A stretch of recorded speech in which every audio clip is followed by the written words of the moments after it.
is a hairdryer that has an internal short circuit. If we plug it directly into main power, the breaker will instantly trip.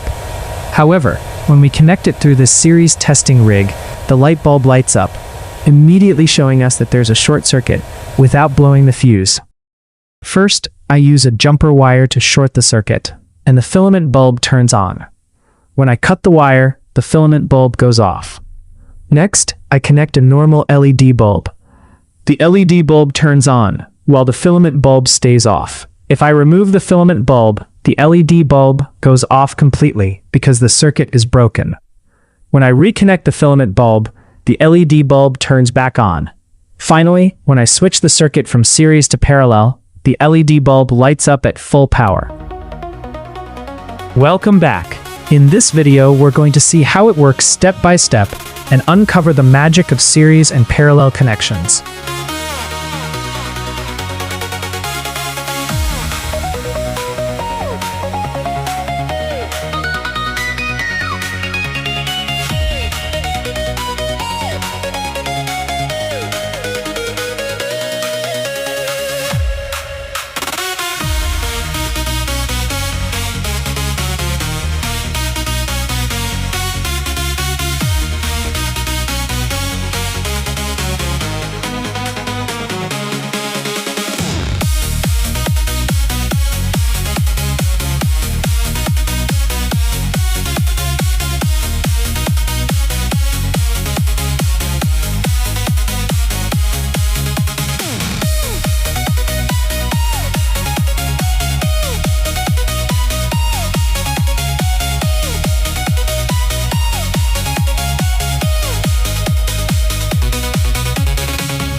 In case you're wondering how this simple test works, here is what's happening.